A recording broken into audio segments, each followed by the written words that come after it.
जैन मित्रों, जैसे कि हम लोग महाभोज उपन्यास लेकर चल रहे हैं और पिछले वीडियो में आपने ये देखा कि किस तरीके से विंदु जो एक तरीके से उसका विशु की मृत्यु हुई और बाहर से पोस्टमार्टम के लिए एम्बुलेंस भी आ गया और उसको लेके जा रहे हैं। और जैसे ही लेके जा रहे हैं इसके बाद क्या हुआ कि गांव वाले जो हैं तो थानेदार आके उन लोगों को बोलता है कि सभी चुपचाप जहाँ पे हो वहीं खड़े रहना, क्योंकि तुम लोगों से बयान लेना है। और उतने में जो यहाँ पे एक रिसर्च स्कॉलर जो आया हुआ होता है, बेसिकली वहस्क नाम का वो व्यक्ति आगे आता है और वो बोलता है कि आज तो सरोहा में पत्ते का हिलना भी एक घटना की अहमियत रखता है। ऐसी स्थिति उस गांव की, एक समय जो गांव बिल्कुल कटा हुआ था, आज क्या इतना परिवर्तन कैसे उस गांव में आ गया कि वहां का एक पत्ता भी हिल रहा है और वहां का एक पत्ता हिलना भी आज मायने रखता है। तो यही होता है कि राजनीति की नज़र जहां जहां पड़े, आज वहां का एक पत्ता भी इम्पॉर्टेंट है। क्यों? क्योंकि आने ही वाले समय में वहां पे क्या है, इलेक्शन भी होना है। और आपको ये महाभोज देखने को मिलेगा कि एक मृत्यु को इन लोगों ने मृत्यु से किस तरीके से, जो कि एक तरीके से प्रकृति रूप से नहीं हुआ है, नेचुरली नहीं हुआ है, उसको तो उसको इतना घुमा देते हैं, इतनी पेंच होती है ना उसको न्याय मिल पा रहा है। और उसके ही माता पिता कि ये स्थिति इन लोगों ने कर दी है। अभी सूत्रधार कह रहा, आज तो सरोहा में पत्ते का हिलना भी एक घटना की अहमियत रखता है। महीने भर बाद ही तो चुनाव है। देखिए, महीने भर बाद चुनाव है ना। लठैत आकर ऐसे ही नहीं गाँव वालों को हटा रहा था। हर एक चीज़ के पीछे, घटना के पीछे लॉजिक है कि आपके यहाँ चुनाव है तो फिर आप अपने ही समय में देखिए कि आपके यहाँ चुनाव हो तो फिर कैसी स्थितियाँ होती हैं। उस पर राजनीति, हर एक चीज़ पे, हर एक छोटी चीज़ों पे राजनीति तब होती है। यहाँ भी आपको देखने को मिल रहा है कि महीने भर बाद ही तो चुनाव है। यूँ तो चुनाव विधानसभा की एक सीट भर का है, फिर भी ये बहुत महत्व का, एक विधानसभा की सीट पे चुनाव होना, लेकिन वो बहुत महत्व रखता है क्योंकि इस सीट के लिए भूतपूर्व मुख्यमंत्री सुकुल बाबू, आपने देखा था एक दास साहब करके थे जो वर्तमान में थे, एक भूतपूर्व मुख्यमंत्री हैं सुकुल बाबू, वो खुद खड़े हो रहे हैं इस सीट के लिए। यानी कि पिछले चुनाव में हारी हुई पूरी की पूरी पार्टी ही खड़ी हो रही है इस बार, खम ठोक कर ललकारती हुई सत्तारूढ़ पार्टी के पूरे अस्तित्व को चुनौती देती हुई। सीट कितना है? केवल एक, पर पूरे मंत्रिमंडल के लिए जैसे एक चुनौती है। सुकुल बाबू भले ही एक सीट पे खड़े हो रहे हैं, लेकिन पूरे मंत्रिमंडल के लिए एक चुनौती जैसी है। यही कारण है कि आज सरोहा में घटी छोटी से छोटी घटना में, क्योंकि एक पक्ष होगा एक विपक्ष होगा, राजनीति हो रही है, तो अगर आप उस खेमे को बहुत ज़्यादा मदद नहीं करें तो सामने वाला करके लाभ कमाना चाहेगा। राजनीति में टकराव नहीं करेंगे तो ये तो फूट डालो राजनीति कर वाली आइडिया जैसी हुई कि अगर सुकुल बाबू नहीं करें, उसका फ़ायदा नहीं उठा रहे तो सामने वाली पार्टी उठाइए सामने। इसलिए हर एक घटना आज विशु की मृत्यु पर आज इतना बड़ा घटना ये बना दी, अदरवाइज उससे कोई मतलब नहीं, कौन सा मर रहा है, इतना उस गाँव में जिंदा जला दिए, क्या करती है, लेकिन उसको कोई पूछने वाला नहीं। वो अखबारों में उछालो, विधानसभा में एक बार सीट मिलने के बाद कोई नहीं पूछने वाला है। तो आज सरोहा में घटी छोटी सी छोटी घटना भी इसी सीट के साथ जोड़कर देखी परखी जा रही है। वरना और दिन होता ना तो क्या तो विशु और क्या विशु की मौत, कोई मतलब नहीं था।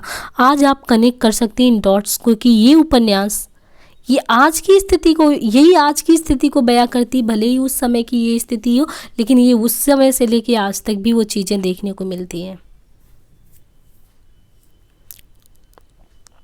अंतिम वाक्य के साथ ही मंच पर धीरे धीरे अंधकार है। ये कौन चढ़कर बोला है? सूत्रधार।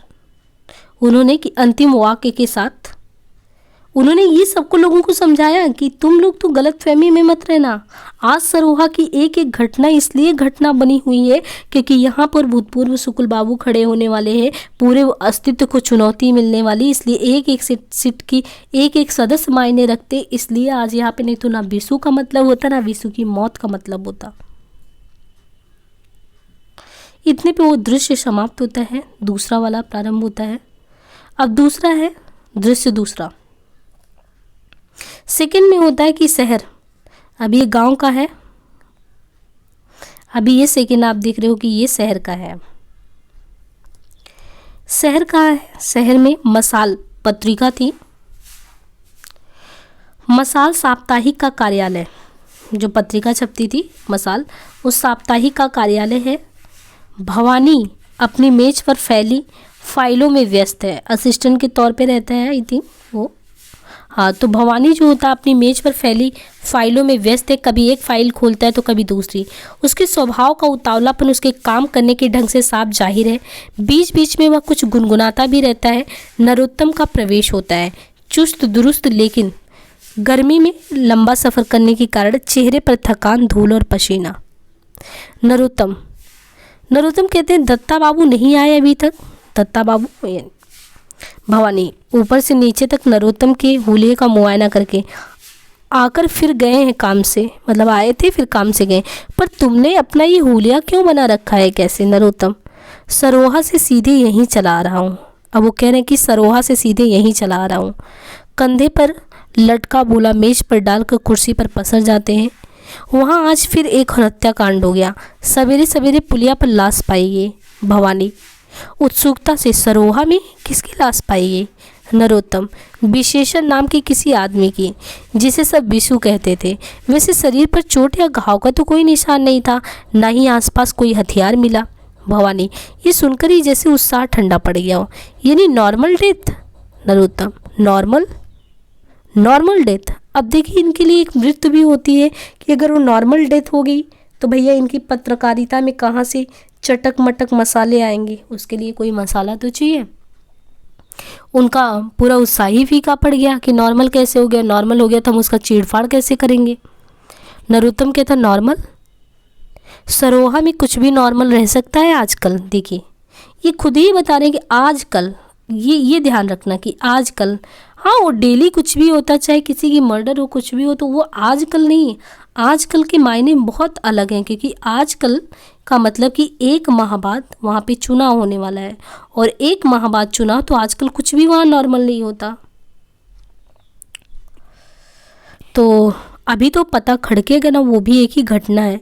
हेडलाइन बने ऐसी न्यूज, चुनाव की सरगर्मी शुरू हो गई है। भवानी चुनाव क्या, जुम्मन पहलवान के अखाड़े का दंगल ही समझो।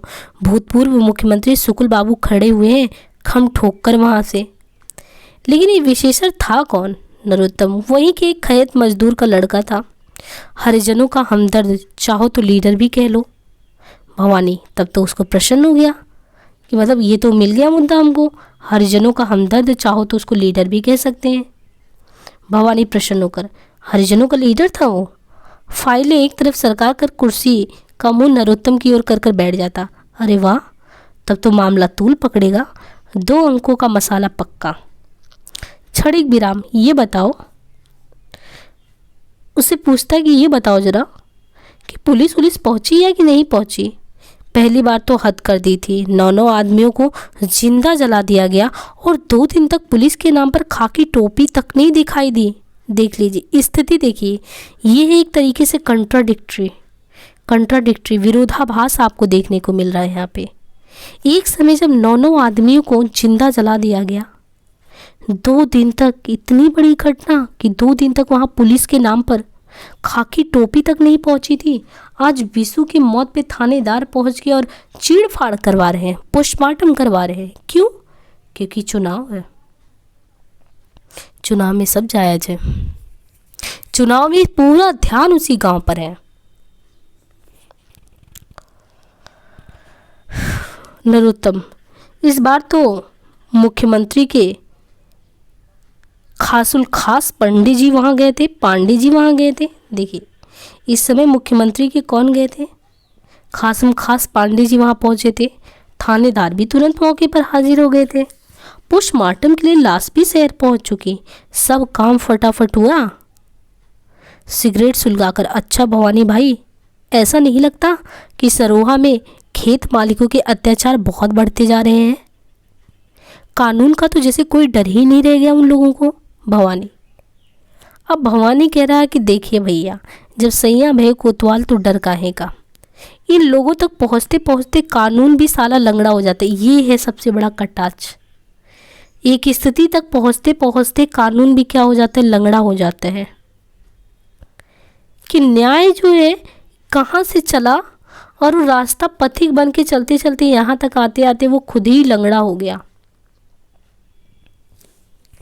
जैसे होता नहीं कि 1 रुपए अगर सेंट्रल गवर्नमेंट से दी जाए और जब वो गरीबों तक जिनके लिए वो वास्तविक रूप में दी जाए तो बंदर बाट करते करते वो कितने पैसे आपके पास पहुंचते हैं, 100 पैसे में कितने आपके पास पहुंचते हैं। एक व्यक्ति न्याय के लिए जब चलता है उत्साह के साथ, वो आते आते इस सिस्टम से इस प्रकार हार जाता है कि वो लंगड़ा हो जाता है। विशु भी उसी प्रकार इस सिस्टम से लड़ते लड़ते सो गया, मानो वो थक गया हो जीवन से। वो संघर्ष उसका विराम हो जाता है, संघर्ष का विराम। फिर भी इस बंदरबाट में, क्योंकि सरोहा में चुनाव चल रहा है इसलिए बंदरबाट की स्थिति में उसको फिर भी नहीं छोड़ा जाता। उसकी चीड़ फाड़ सब होती उसी गांव में 2 महीना पहले या 4 महीना पहले, जो भी हो, कि गांव में इतने लोगों को जला दिया गया, उससे किसी को कोई फर्क नहीं पड़ता। साफ साफ दिखता है ये चीज़ें। तंज है साफ साफ कि साला लंगड़ा हो जाता है, कानून भी साला लंगड़ा हो जाता आते आते। नरोत्तम, कभी कभी सोचता हूँ कि आज़ादी मिले इतने साल हो गए, लेकिन आज भी इस तबके की हालत वही है। आरक्षण की बात होती है, आरक्षण के मुद्दे पे हम सारे लोग क्वेश्चन मार्क लगाते हैं, पर विश्व जैसी कहानियाँ क्या काल्पनिक कहानी लिख दी गई है। ये समाज में घट नहीं रहा था, समाज में थी ये समस्या, है और रहेगी भी इस तरीके से। इतने जल्दी मानसिकता से अगर कहो कि बाहर सब पार पाए, ये चीज़ नहीं है। एक तबके को ऊपर लाने के प्रयास में आरक्षण की दिशा में एक तरीके से वो दिया गया, एक प्रयास था कि वो भी आए, अपलिफ्ट करें समाज में। यानी ये जो तबका है, कभी कभी वो खुद नरोत्तम कहते हैं कि मुझे क्या लगता है, जो भी थोड़ा सा समझदार व्यक्ति है उसको खुद लगता है कि आज़ादी मिले इतने साल हो गए हैं, लेकिन आज भी इस तबके की हालत वही की वही है। आदमियों को मतलब उन्होंने बताया कि आदमियों को जानवरों की तरह ट्रीट किया जाता है। It's really horrible, rather shameful कह सकते हैं। It's a horrible and shameful स्थिति है इनकी। भवानी इतने पे कहता है कि पर आती किसे है सर, सब जगह तो यही हाल है ना। नरोत्तम क्रोध और क्षोभ के साथ कहता है कि जातिवाद का जैसा घिनौना रूप आज़ादी के बाद देखने को मिला, वैसा, मतलब वो कहने से ये कतराता है कि आज से पहले तो हमारे यहाँ पे जब हम ये कहते थे कि हम गुलाम हैं, गुलाम नहीं कह सकते, तो एक तरीके से हम कॉलोनी थे, औपनिवेशिक थे, तो हमें इस तरीके से आज़ादी नहीं थी कि हम अपना लॉ कोई बना पाए या वो इम्प्लीमेंट कर पाए। हमारे ऊपर ब्रिटिश रूल था, तो हमने सोचा कि ब्रिटिश राज जाएगा, हमारा अपना राज आएगा और हमारे अपने राज में हमारे अपने होंगे और वो हमारे बारे में सोचेंगे। पर जो जातिवाद जैसी चीज़ें इतनी एग्जिस्टेंस में आ गई, एक समय वो एलिट क्लास था जो सभी को प्रताड़ित करता था, एक समय हमने वर्ग विभाजन इस तरीके से कह दिया कि इस वर्ग विभाजन में जो ये वाला जाते हैं वो पिसकर रह गया, और इस घिनौने जो एक तरीके से आप कह सकते हैं कि जघन्य अपराध में या संलिप्तता उनकी हो गई, या ये घिनौना अपराध जो हो रहा है उनके साथ, ये घिनौना भेदभाव की ये नीति अपनाई जा रही है, ये भी तो एक क्रूरतम स्थिति को दर्शाती है कि आज उनको जानवरों की तरह लोग ट्रीट करते हैं। भवानी कहता है खैर ये इंटेलेक्चुअल दुख की बातें बाद में। अब देखिए ये कह रहा है, अब ये तो है कि समझदारी है, लोग जानकर भी अगर मुंह मोड़ रहे हैं तो बात अलग है। मनु भंडारी जी इस उपन्यास को लिखते हुए खुद कहती है कि अगर हम जानकर मुंह मोड़ लेते हैं या हमें ये हमारी चेतना कहती है कि समाज में गलत है और हमारे पास ये शक्ति है कि अगर हम लेखनी थोड़ा सा कलम चला के अगर किसी को न्याय दिला पाए तो दिला सकते हैं। भवानी कह रहा है कि ठीक है, ये सब इंटेलेक्चुअल की बात है, ये जो बौद्धिक वर्ग है ना उनकी बात है, वो बातें बाद में करेंगे। फिलहाल तो आज जब छानने को मिला है जलेबी तो हम क्यों ना छाने। तो फिलहाल आप सरोहा की रिपोर्ट तैयार करिए, हमको भी तो मौका मिला है ना हेडलाइन तैयार करने का। पेन खोलकर, मतलब वो होता है कि पेन खोलकर नोट करने की मुद्रा में कि गांव वालों का रिएक्शन क्या है बताइए ज़रा। नरोत्तम एक एक करके रिएक्शन बताते। पहला रिएक्शन शॉक, मतलब कि सब शौक है, सबको आश्चर्य हो रहा है। दूसरा आतंक, लोगों के अंदर और आतंक इन लोगों ने भर दिया कि कल को और कोई हरिजन का नेता उठेगा, ये लोग फिर उसको दबा देंगे और इस तरीके से दबाएंगे कि उसको लास्ट तक न्याय भी नहीं मिलेगा और वो चक्की की तरीके से इस तरीके से पीसेगा ना घुन के भांति आटे में कि वो जान भी नहीं पाएगा हम पिस कहाँ रहे हैं। विंदा भले ही बोल रहा है, अब उसका मित्र जो है वो भले ही बोल रहा है। क्षणिक विराम, लेकिन उसके माँ बाप का रोना अगर एक बार सुन लेते ना आप तो उफ क्या मतलब। भवानी कहता है अपना फोटोग्राफर तो पहुंच नहीं पाया होगा वहाँ। नरोत्तम कहता है कहाँ, पुलिस से कांटेक्ट करने का कोई खास ही नहीं बना। वैसे वहाँ एक फ्रीलांसर तस्वीरें खींच रहा था, तो उन्होंने बताया कि फ़ोटो तो मिल जाता तो अपने थोड़ा लगा लेते। तो उन्होंने बताया हाँ एक फ्रीलांसर फ़ोटो खींच रहा था, उसी से बात कर ले, अगले अंक के लिए फ़ोटो मिल जाएगी। भवानी कहते ठीक है, पूरी की बात ही कुछ और है। पिछली बार आगजनी की घटना के क्या क्या फ़ोटोग्राफ्स लिए थे उसने, दिल दहला देने वाले थे। मैक्सिमम फ़ोटोग्राफ्स और मैक्सिमम डिटेल्स दिए थे मसाल ने उस घटना के, और इसलिए वे 2 अंक बिके भी थे चुटकी बचाकर, लाइक हॉट केक्स। इनको क्या मिल गया? मसाला मिल गया। भले ही वो थोड़ा नरोत्तम अंदर से परेशान था, लेकिन भवानी को मिल गया मसाला। नरोत्तम ने कहा कितनी भयंकर घटना थी। वो याद किए कितनी भयंकर घटना थी। गांव से लेकर विधानसभा तक तहलका मच गया था, लेकिन हुआ क्या? इस फोटो को लेके इन लोगों ने किया क्या? कुछ नहीं, तमाशा। किसी को सज़ा होना तो दूर, 15 दिन के भीतर भीतर सारी बात क्या हो गई? सीन पर से गायब ही हो गई एकदम। भवानी गायब हुई नहीं नरोत्तम बाबू, कर दी गई। देखिए सब जानते हैं, ऐसा नहीं है कि पत्रकार वगैरह छाप रहे हैं वो सब नहीं जानते। सारे केस को कैसे रफू चक्कर कर देते हैं ये सभी को पता है। ये किसी को सज़ा भी नहीं मिली, 15 दिन के भीतर वो रफू चक्कर हो गया। चाहे आप विधानसभा में उछालो, चाहे कहीं पे उछालो, जिसके हाथ में है वो उसको। नरोत्तम बाबू से ये कह रहे हैं भवानी कि वो गायब नहीं हुई है, बेवकूफ़ थोड़ी है, हम लोग नहीं जानते, बल्कि नरोत्तम बाबू उसको रफू चक्कर कर दिया गया, बड़ी सफाई से किया गया है। इसी को कहते हैं ना राजनीति का करिश्मा। यही है राजनीतिक करिश्मा, जो अपने यहाँ होता ही रहता है। नरोत्तम, लेकिन इस बार दबाना इतना आसान नहीं लग रहा है सुकुल बाबू। उन्होंने कहा नरोत्तम कि इस समय तो चुनाव है, अभी तो ये नहीं कर रहे थे, कोई बात नहीं, पर इस बार शायद नहीं कर पाएंगे। क्यों? क्योंकि स्थितियां विपरीत हैं। अब की स्थिति इनके प्रतिकूल जाएगी, क्योंकि 1 महीने बाद इलेक्शन है और विपक्ष वाली पार्टी तो इसको उठाएगा। सुकुल बाबू को फिर से तो इलेक्शन में आना है ना, महीने भर बाद है, कम से कम महीने भर तो हॉट टॉपिक बन के ही रहेगा। एक बार चुनाव पे गद्दी पाने के बाद भले ही टॉपिक को साइड कर दे, पर 1 महीने इसी पे महाभोज करेंगे बैठ के, इसी का चीड़-फाड़ ये लोग करेंगे। होता भी है, सुकुल बाबू इतना तूल देंगे इस बात की, और देखना इसी चक्कर में हरिजनों के काफ़ी चोट और भड़क लेंगे, हरिजनों के ओट ये झटक लेंगे। मतलब उन्होंने बताया कि जब इनका वो लगाएंगे तो ये बेवकूफ़ बनाने का वो है, सभी को पता है, तो हरिजनों के जो काफ़ी ओट हैं आराम से सुकुल बाबू झटक लेंगे। पिछली बार हारे थे, अब की बार जीत जाएंगे। भवानी सहमति जताते हुए, राइट यू आर। वैसे भी सुकुल बाबू के मुकाबले लखन को खड़ा करके संकट तो खड़ा ही कर लिया है दास साहब ने अपने लिए। दास साहब जो वर्तमान मंत्री हैं, मुख्यमंत्री, और सुकुल साहब जो आप भूतपूर्व थे, अभी लखन को उनके सामने खड़ा कर दिया है। उनके अपने मंत्रिमंडल के लोग ही बहुत असंतुष्ट दिख रहे हैं इस बात से। देखना इतने दंड पेलने देंगे, मतलब पेलने पड़ेंगे, तो दास साहब को इस चुनाव की छठी का दूध ना याद आ जाए तो कहना। नरोत्तम, अच्छा भाई देखो, मुझे तो जाना है घर, लेकिन जाने से पहले ये बता दो कि ये खबर जाएगी किस पेज पर।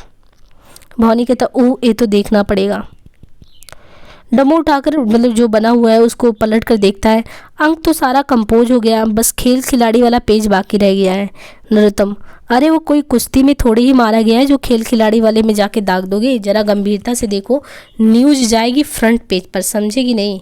भवानी, फ्रंट पेज पर? नरोत्तम, और मैं यहाँ भागा भागा आया किस लिए हूँ? डमीसेकर देखता हूँ, पढ़ता हूँ छिछाड़ में। उन्होंने कहा कि छिछाड़ में बलात्कार भवानी से मतलब कि वहाँ से, उन्होंने कहा कि वहाँ से मैं आया हूँ। तो भवानी ने कहा ठीक से तो मुझे भी नहीं मालूम, नक्शे में तो कहीं होगा ही, छिवाड़ से एक दैनिक में छपी थी ये खबर, वहीं से उठाकर डाल दी है। नरोत्तम, तो इस कॉलम का डिस्ट्रीब्यूट करवाकर सरोहा की खबर यहाँ डालो ना। भवानी, यहाँ नहीं डाल सकते, जानते नहीं, दत्ता बाबू के आदेश से फ्रंट पेज का ये कॉलम बलात्कार की घटना के लिए रिजर्व है। सोचिए ऐसे न्यूज़पेपर के लिए कि एक जो मंत्री है उस समय का एक कॉलम ऐसे चीज़ों के लिए रखता है जिसका कोई भी व्यक्ति पढ़े अखबार, और अखबार पढ़ते उसको फ्रंट पे ऐसी चीज़ें दिखी। क्यों? क्योंकि इस समय राजनीति चल रही है, राजनीति चरम पे है, इलेक्शन है, सबको पक्ष और विपक्ष को एक दूसरे पे पटाछेप करना है, और उसका फ़ायदा बंदरबाट यानी खुद का वोट लेना है किसी भी तरीके से। नरोत्तम। नरोत्तम जो है भैंस चढ़ाकर क्या रिजर्व है, और नहीं तो बलात्कार की घटना तो दत्ता बाबू खुद कहते हैं। चेहरे पर क्रोध उभर आता है। भवानी कान पर हाथ लगाकर, तौबा तौबा, कुछ तो बुजुर्गवार का ख्याल करो। देखो यार, इतना बड़ा देश है, कहीं ना कहीं तो होगा ही ना जगह। नरोत्तम, और वो आपके लिए इतने महत्वपूर्ण है कि फ्रंट पेज पर छपेंगे। भवानी, महत्वपूर्ण तो कतई नहीं है, पर अखबार बिकता है ऐसी खबरों से, है ना। आखिर सेल, अब देखिए इन्होंने भी अपना बताया कि आखिर न्यूज़पेपर ऐसे थोड़ी बिकता है बिना मिर्च मसाला लगाए। आखिर मिर्च मसाला लगा के ही हम लोग सबके सामने पेश करते हैं उसको। नरोत्तम कहते एकदम, नरोत्तम एकदम झझक पड़ता है। सेल सेल सेल, तुम लोग सब बेचने के चक्कर में रहते हो, कोई कमिटमेंट है कि नहीं आप लोगों को? यदि ऐसा ही है तो अखबार बंद करके पान की दुकान खोल लीजिए, खूब बिकेंगे, बहुत सेल होगी। थैला उठाकर मैं किसी दूसरे अखबार में। भवानी कहता रुको मेरी जान, गुस्सा तो बस तुम्हारी नाक पर बैठा रहता है, पहले बैठकर चाय पी लो, 2 चाय स्पेशल, एकदम गर्म। नरोत्तम बाबू बहुत गर्मी से आ रहे हैं, इन्हें ठंडा करना है। लड़का मुस्कुराता हुआ चला जाता है। भवानी कुछ सोचते हुए, आइडिया क्यों ना हमें एडिशनल पेज डाल दे, सरोहा परिशिष्ट करके। चुनाव में अब सरोहा पर तो कंसंट्रेट करना ही है, इसी अंक से सही। गर्दन जरा आगे निकाल कर, अब तो मानोगे कि हमारा भी कोई कमिटमेंट है ना। नरोत्तम एकदम प्रसन्न होकर, वाह ये हुई ना कुछ बात। दत्ता बाबू का इतने में प्रवेश होता है। चेहरे पर थकान और परेशान। भवानी, लो दत्ता बाबू भी आ गए। दत्ता बाबू नरोत्तम से, तुम सरोहा से कब लौटे? नरोत्तम, सीधा वहीं से चला आ रहा हूँ, और ऐसी खबर लाया हूँ कि भवानी भाई एक एडिशनल पेज डालने को कह रहे हैं। दत्ता बाबू आक्रोश और खींच के साथ, क्यों, कोई लॉटरी लग गई है क्या? क्या भवानी के? दोनों दत्ता के स्वर और तेवर से दोनों क्षुब्ध हो गए। तुम्हें पता है मैं कहाँ से आ रहा हूँ? क्षणिक विराम लिए, अलाइड इंडिया वालों के यहाँ गया था, उन्होंने पिछला पैसा नहीं दिया और इस अंक के विज्ञापन बंद करने के लिए कह दिया है। गुस्से से हाथ का बैग टेबल पर रखते हैं। भवानी, लेकिन इस अंक में तो विज्ञापन जा चुका है। दत्ता बाबू, जाता रहे, वो पैसा नहीं देंगे, और अगर यही हाल रहा सेल का तो जो बच्चे खुचे विज्ञापन है ना उन्हें भी बंद कर देंगे, देर नहीं लगेगी। स्वर में शिकायत का फुट उभर आया उनके। विज्ञापन मिलते हैं सेल पर और सेल निर्भर करती है मैटर पर। बैठते हैं, मुझसे जितना बन पड़ता है दौड़ धूप करके अखबार को चलाए रखने की कोशिश करता हूँ, पर इस घाटे के सौदे को आखिर कब तक खींचा जाएगा, कब तक? क्षणिक विराम, मैं तो कहता हूँ अगले अंक से अखबार 12 पेज का कर दो। 16 पेज का अखबार निकालने के लिए ना तो हमारे पास साधन है और ना ही ढंग का मैटर। भवानी के चेहरे पर नाराजगी का भाव स्पष्ट दिखाई देता है। उसे लगता है जैसे दत्ता बाबू उसी को लक्ष्य करके कह रहे हैं। नरोत्तम, लेकिन दत्ता बाबू इलेक्शन के दिनों में आपका ये फैसला? दत्ता बाबू, इलेक्शन के दिनों में रुपए क्या पेड़ों पर लगते हैं क्या? नरोत्तम, यही तो मौका है मसाल की स्थिति को सुधारने का। इस चुनाव में मैटर भी खूब मिलेगा और सेल भी इतनी बढ़ेगी कि बस आप कोई पॉलिसी तो बनाइए, कोई स्टैंड तो लीजिए। कितना ज़रूरी होता है अखबार की इमेज बनाने के लिए। दत्ता बाबू, यहाँ संडे होने के लिए पाँव के नीचे ज़मीन नहीं, तुम स्टैंड लेने की बात कर रहे हो? बच्चे हो अभी तुम्हें पता है पिछले 6 महीनों में कितना उन्होंने कहा कितना ह्यूमिलेशन बर्दाश्त किया हूँ मैं। हाँ, मैंने रुपयों का इंतजाम करने में मैं और भवानी तो शुरू में ही अपना पैसा लगाकर कंगाल हो चुके। अभी हर अंक का घाटा कहाँ से पूरा हो? बिना सरकारी विज्ञापनों के और कागज़ के पूरे कोटे के कहीं अखबार चल सकता है वाला? ये तो प्रेस की थोड़ी बहुत कमाई है जो दाल रोटी मैसर हो जाती है, वरना। लड़का 2 कप चाय लेकर आता है, दत्ता की मेज़ पर रखकर वहीं खड़ा हो जाता है। दत्ता बाबू, एक चाय और लेकर आओ। लड़का दौड़ जाता है। दत्ता जो होते हैं कप उठाकर एक घूंट भरते हैं। नरोत्तम से, तुम किस खबर की बात कर रहे थे? नरोत्तम, दत्ता बाबू की बातों के बाद उसका उत्साह ठंडा पड़ गया था। सरोहा में आज सवेरे सवेरे पुलिया पर विशु नाम के एक आदमी की लाश पाई है। अब ये पूछ रहे हैं दत्ता बाबू कि कौन है ये विशु जिसकी बात तुम लोग इतना बैठ के कर रहे हो? नरोत्तम कह रहे हैं हरिजनों का लीडर था कुछ। दत्ता बाबू, अच्छा। नरोत्तम, गांव में काफ़ी तनाव है। दत्ता बाबू, ओ आई सी, सोचता हूँ आगजनी की घटना के साथ तो कुछ संबंध नहीं है इसका। भवानी से, जो नाराज सा बैठा था, तुम क्या सोचते हो भवानी? भवानी नाराज़गी से, मैं सोचता हूँ अखबार के 4 पेज कम कर देने चाहिए। दत्ता साहब भवानी को मनाने के इरादे से उठकर उसके पास जाते हैं। तुम्हारे ख्याल से किसका हाथ हो सकता है इस हत्या के पीछे? भवानी, उसी तरह मेरा नहीं है, बाकी लोगों की वो जाने। दत्ता साहब दत्ता बाबू कंधा थपथपाकर, अब बस भी करो यार भवानी, तुम तो जरा जरा सी बात पर तुनक जाते हो। भवानी, क्या तुनक जाते हैं? जब भी कोई ऐसी घटना घटती है जिसे लेकर बढ़िया स्टोरी तैयार की जा सके तभी आप पेज घटाने की बात करेंगे और फिर मैटर को लेकर शिकायत करेंगे। दत्ता बाबू, जब आमदनी के जरिए तो बंद होते जाए और कागज़ वाले, टाइप, फाउंड्री वाले, स्याही वाले हर समय सिर पर सवार हो, वसूली के लिए करें तो मैं क्या करूं? खर्चा घटाने की बात नहीं करूं? लड़का चाय लेकर आता है, दत्ता बाबू खुद चाय लेकर भवानी को देते हैं। भवानी चाय लेता है। दत्ता साहब, अच्छा बताओ वो एडिशनल पेज का तुम्हारा क्या आइडिया है? भवानी जवाब नहीं देता तो खुद सामस्य करते हुए, अब बता दो भी यार।